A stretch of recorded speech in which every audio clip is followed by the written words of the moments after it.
안녕하세요. 두 번째 수업입니다. 이 시간에도 역시 이제 그동안 배웠던 거를 문제를 풀어보는 시간인데요. 한번 볼게요.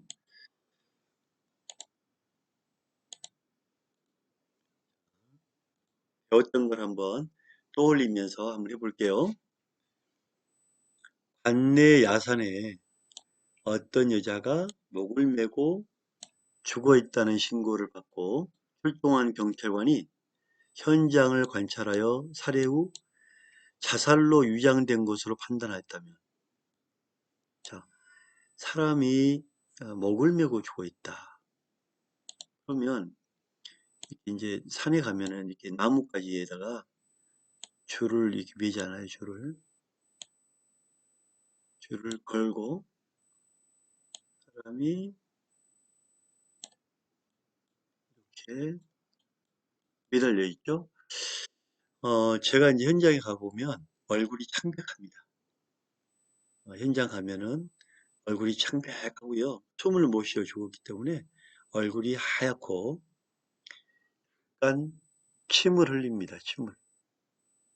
침을 흘리고 남자의 경우에 정액을 흘리고 대변이 좀 나와 있어요.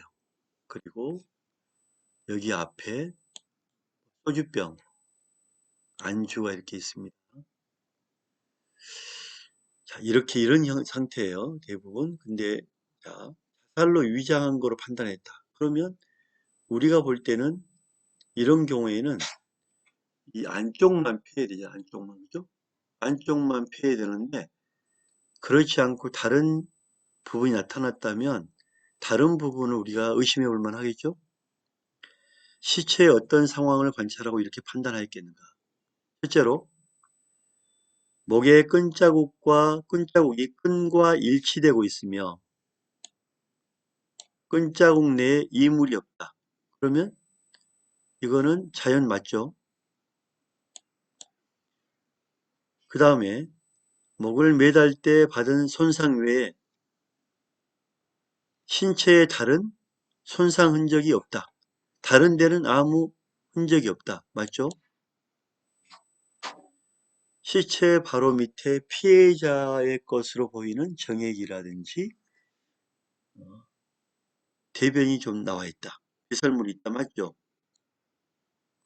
그 다음에 눈꺼풀 결막에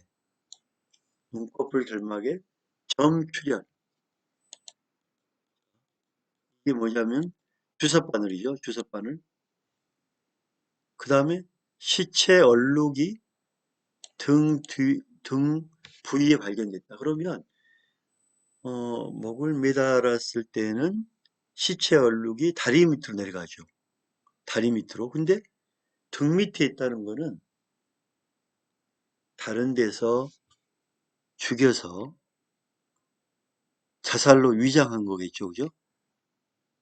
우리가 이제 동맥과 정맥을 누르면 피가 막히기 때문에 얼굴에 힘이 핏줄이 모이고 이로 인해서 얼굴이 청색증으로 되고 눈꺼풀 이 결막에 안쪽에 점출혈도 있고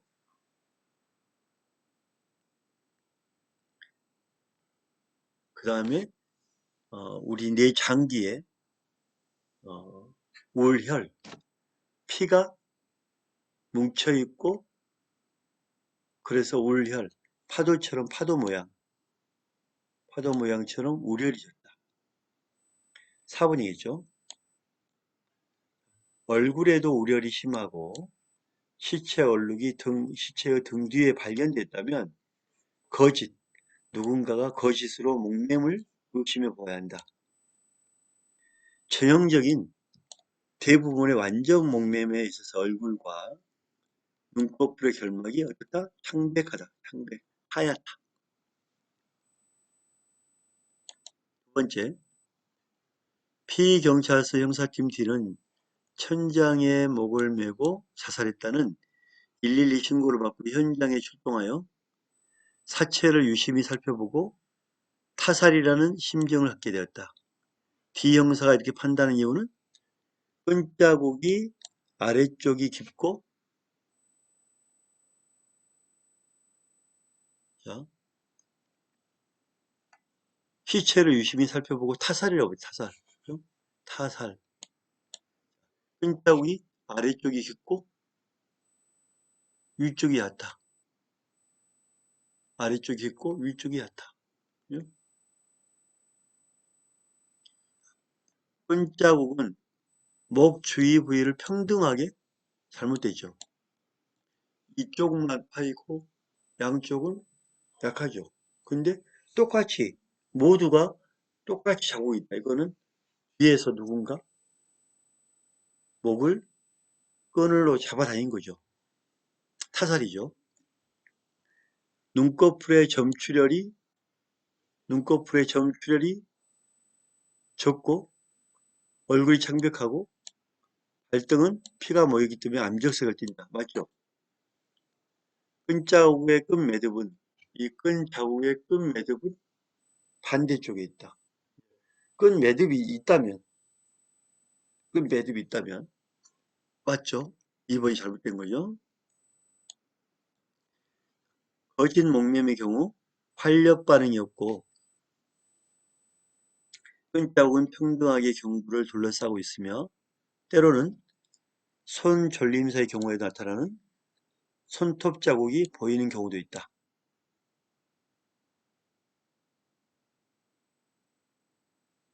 때로는 손 졸림사의 경우에는 손톱 자국이 보이는 경우도 있습니다. 왜냐하면 손 졸림할 때는 손톱 자국이 남죠, 그죠? 한번 손 졸림사 우리가 TV나 보면 막 손으로 막 누르는 거 봤죠, 그죠? 근데 장난으로라도 여러분 조심해야 돼요. 이 목을 가지고 장난을 치면 이 목 성대 있죠, 이 성대. 이 성대 안에는 끈끈한 액체가 있어요. 끈끈한. 근데 우리가 목을 확 누르잖아요. 이게 끈끈한 점유질은 한번 눌러서 이게 붙어버리면 강력 본드보다 강합니다. 안 떨어집니다. 그래서 사망에 이르게 됩니다. 절대 목을 가지고 장난치고 그러면 안 됩니다. 큰일 납니다. 사망 초기에 손 졸림 자국이 잘 보이지 않은 경우도 있으므로 세밀한 관찰이 필요하다 맞죠? 손톱 자국이 불규칙하게 나타나는 경우도 있죠. 막 하다 보니까.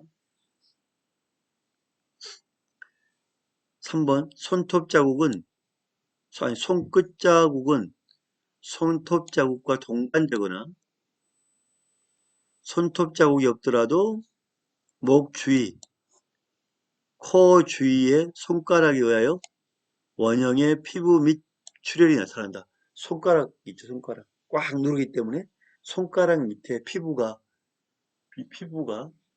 눌려서 어, 피부 밑에 출혈이 나올 수 있잖아요. 피부 밑 너무 세게 누르면 그죠?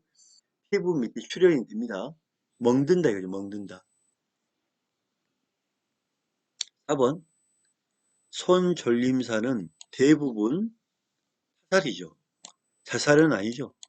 자기가 자기 몸을 막 누른다. 이건 어렵죠. 어려워요. 대부분 타살이다. 손 졸림 자국은 사망 직후에는 잘 보이지 않다가 12시간이 경과 후에 나타나는 경우도 있으므로 세밀한 관찰이 필요하다. 손 졸림사는 어떻다? 항상 타살이다.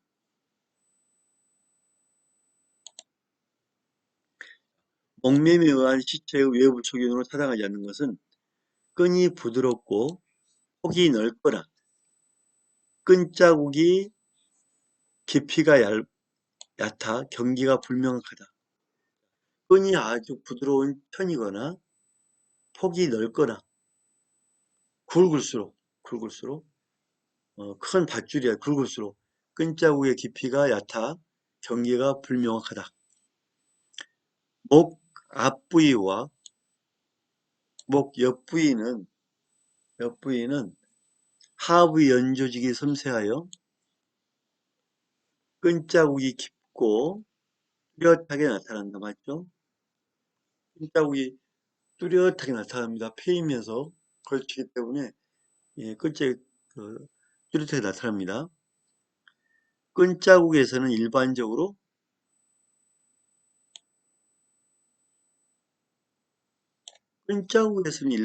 피부 및 출혈을 볼 수 있다. 자, 이 부분은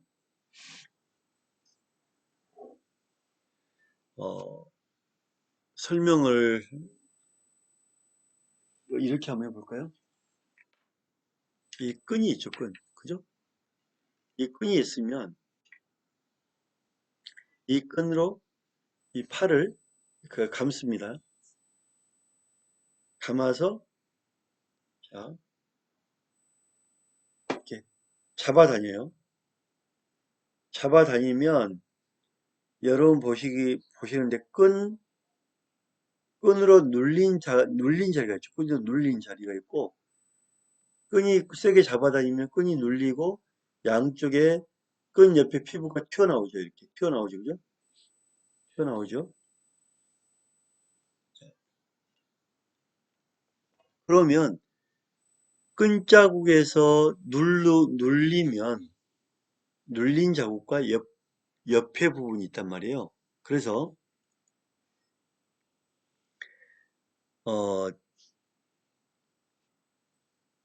이 눌린 자국 옆에, 그러니까 끈으로 눌린 자국 옆에 피가 가다가 지금 눌리니까 피가 안 통하고 있죠, 그죠? 그래서 피부 밑이 아니라 피부 옆, 피부 밑 옆에 있는 피가 뭉치다 보니 여기에 어, 너무 압박으로 인해서 눌린 자국 옆에 출혈이 있을 수 있다. 즉, 멍이 들 수가 있다. 되게 3번은 이런 문제는 좀 애매한 문제죠, 그죠? 이렇게까지 문제를 내야지, 이렇게까지 문제를 낼 필요가 있을까라는 생각이 들고, 저 같으면 이 부분은 좀 이건 상식선에서 이해를 하면 좋을 것 같아요. 수건이나 스카프와 같이 부드럽고 폭이 넓은 끈을 사용하고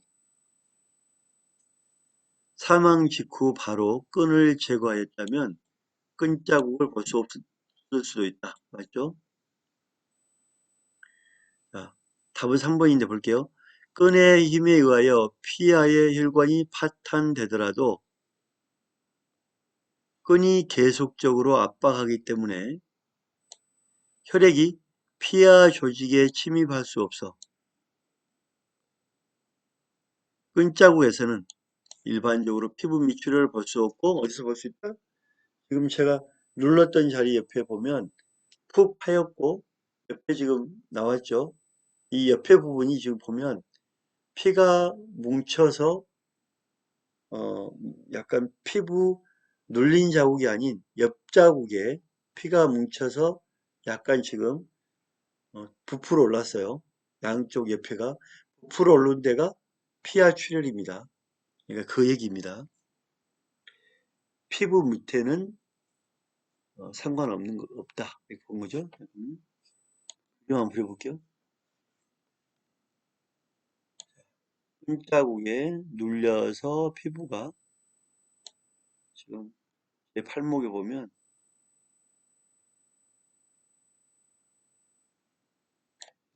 이 부분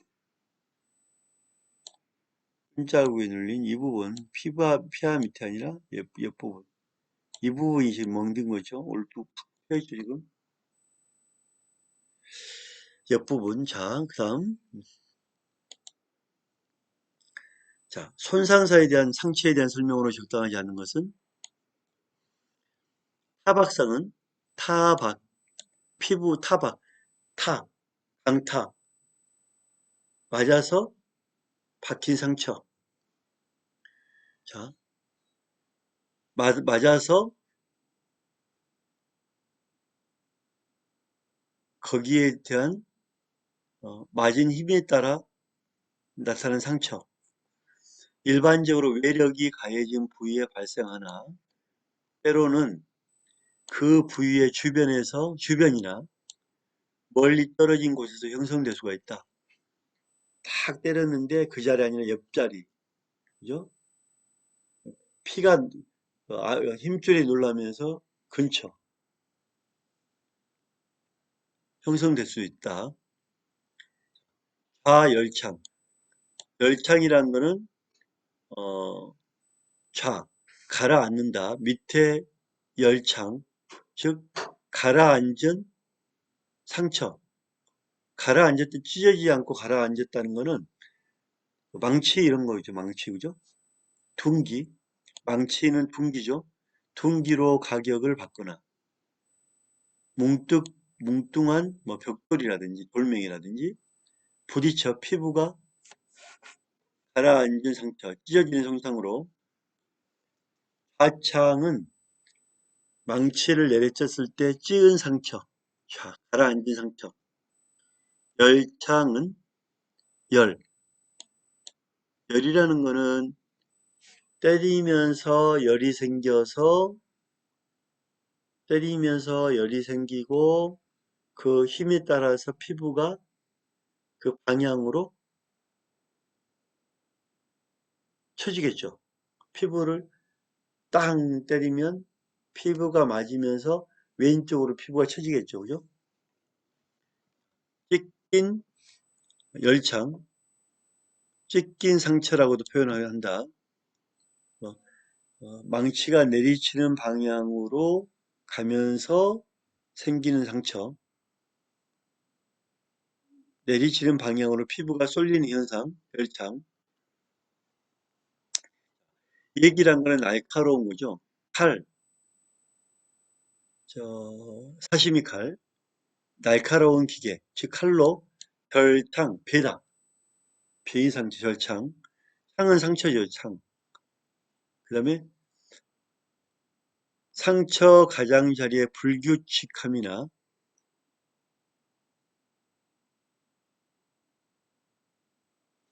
피부 까짐이 수반되어 있는지 유무를 보고 구별해야 된다. 하여간 얘기는 칼이기 때문에 찌르거나 자르거나 절창이나 찌르거나 자착이거나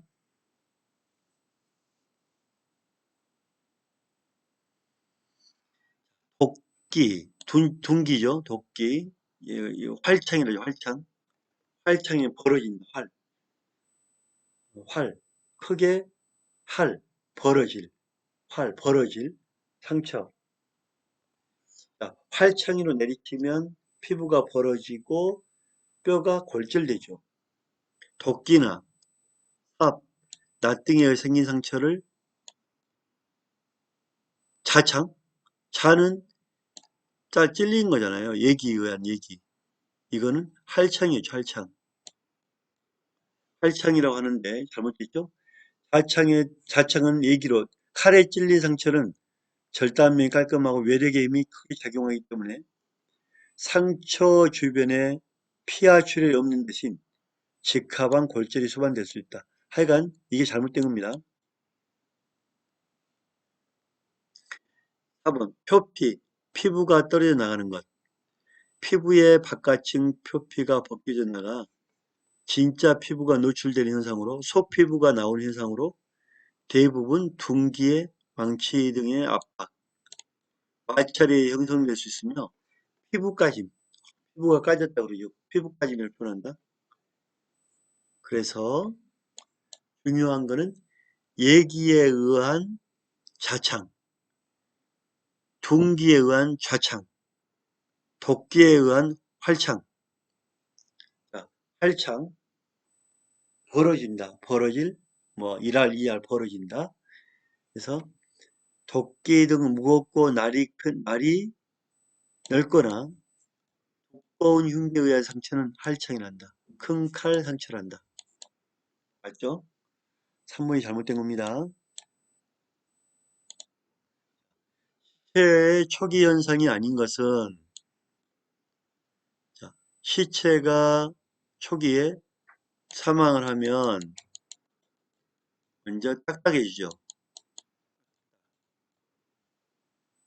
시체가 차가워집니다. 차가워지면서 차가워지고 서서히 부패를 시작하죠.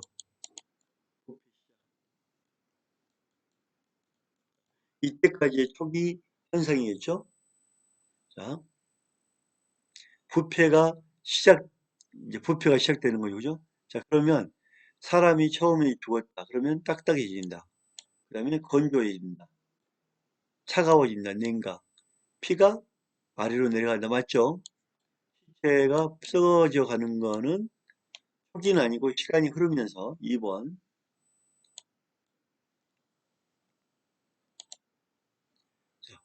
시체의 시체의 체온이 떨어진 것에 대해서 타당하지 않는 것은 사망하면 체내의 열을 생산하는 화학적 현상은 정지되죠. 복사, 전도란 건 열이 전하는 거죠. 복사는 어, 피, 어, 피부로 햇빛, 체열을 방사하는 물리학적 현상이 계속되겠죠. 복사, 햇빛이 열이 왔다가 나가는 복사, 전도, 물건과 물건 사이에 열이 전도되죠. 체열을 방사하는 화물리학적 현상은 계속된다. 두 번째, 시체의 체온은 시간이 경과할수록 떨어져 결국 주위의 온도와 같아지게 된다. 맞죠? 체온이 떨어진 것은 습도가 낮을수록 통풍이 바람이 좋을수록 수분이 빨리 증발되므로 습도가 낮고 바람이 있고 하니까 수분이 빨리 증발되죠. 그죠? 건조하니까. 하강의 속도는 빠르다. 맞죠? 건장한 청장년은 어린이 노인보다 여자는 남자보다 비만한 사람은 다른 사람보다 냉각 속도 빠를까요? 자, 청장년은 건강합니다. 신체 건강한 청장년이 아기들이나 노인보다 몸이 빨리 차가워질까요? 제가 볼 때는 상식적으로 볼 때는 어린아이나 노인이 빨리 차가워질 것 같아요. 그죠? 남자는 여자보다 빨리 차가워질까요? 남자보다 여자는 그 성분이 또 다르기 때문에 남자는 여자가 늦게 식어지고 남자가 빨리 식어지겠죠? 빠르다. 비만한 사람은 마른 사람보다 예, 그렇죠. 냉각 속도 빠르다. 냉각 속도가 빠른 사람은 마른 사람이죠. 살찐 사람보다 마른 사람이 빠르죠. 4번이 잘못됐죠? OX로 한번 빨리 볼까요? 사망 진단서는 누가 만들죠? 의사죠. 진단서란 거는 의사가 환자를 예를 들면 간염이다 이렇게 치료하다가 환자를 치료하면서 안 돼서 돌아가신 것 의사는 알죠. 사망 진단서라고 합니다. 의사가 48시간 전에 시체가 된 사람을 진료한 사실이 있고 사인을 명백하게 설명할 수 있는 경우에 하나요. 발부하는 문서다. 시체 검안 눈으로 보는 것은 진단서를 발부할 수 없는 조건하에 죽음을 증명하기 위한 의사의 문서다. 눈으로 검사한 거니까. 진단서는 의사가 치료하다가 돌아가시는 한 환자를 사망 여부를 명백하게 해주는 게 사망 진단서죠. 의사가 치료했기 때문에 이 사망의 원인을 알죠. 이런 경우에는 사망 진단서. 하지만 치료하지 않은 사람을 사망 여부를 판단하기 위해서는 눈으로 봐야 되겠죠. 의사가 하는 거는 이때는 시체 검안서. 둘 다 의사가 하는 겁니다. 시체 검안서 서류, 사망진단 서류 이거를 발부받아서 동사무소 제출해야 사망 처리가 되죠. 현재 우리나라는 변사자 검체 주체는 검사이다. 맞죠? 검안은 사망을 확인하고 개인 식별을 하기 위하여 시행되는 그 시체 검사로 눈으로 보는 거니까 시체를 손괴함이 없이 시체의 외표, 소견만을 검사하는 것이다. 외표란 거는 바깥만 보고 밖만 보고 외부만 보고 검사하는 것을 말한다. 이걸 검안이란다. 시체의 초기는 체온이 떨어지고 시체가 건조하고 각막이 12시간을 기점으로 흐려지고 피가 밑으로 쏠리고 딱딱해지죠. 맞죠? 시체 후기는 부패라고 그러죠. 부패. 부패, 녹는다, 융해, 미라, 밀랍, 백보라. 맞죠?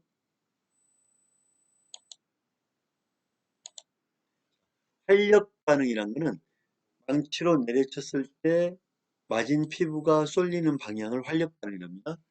생전의 피부 미출혈, 굳은기 현상, 딱지, 익사체 장기 내 플랑크톤, 동맥 절단은 빈혈, 시체 내부 외부로 가해진 자국에 대해 반응하는 생긴 현상. 즉, 우리 몸의 내부나 우리 몸의 외부나 반응이 나죠. 반응. 맞았다면 왜 맞았는지, 어떻게 맞았는지, 어떤 거에 의해서 나타난 현상인지 이거를 활력이라 하죠. 그래서 내부 외부에서 나타나는데 생전의 피부 미출혈, 굳은 딱지, 피, 익사체, 장기 내 플랑크톤, 사람이 사망해서 물에 빠졌을 때와 살아서 떨어졌을 때는 살아서 떨어졌으면 물을 먹죠. 그럼 뱃속 깊이 플랑크톤이 나오고 있죠. 숨을 쉬었다면 폐에 플랑크톤이 나올 수 있겠죠. 폐에. 안 쉬었다면 나오지 않겠죠. 그래서 거기에 따라서 플랑크톤 분포, 동맥 절단은 빈혈, 신체 내부 외부에 대해서 반응할 생긴 현상이 나옵니다. 체온 하강은 남자가 여자보다, 마른 사람이 비만한 사람보다, 소아 노인이 젊은 사람보다 어떻다? 빨리 나타난다. 맞죠? 시체의 냉각은 10시간 이내로 1도씩 냉각합니다. 시체의 냉각 속도는 대부분 10시간 이내에서 10도씩 떨어진다. 이렇게 보시면 됩니다. 오늘 수업 수고했습니다. 감사합니다.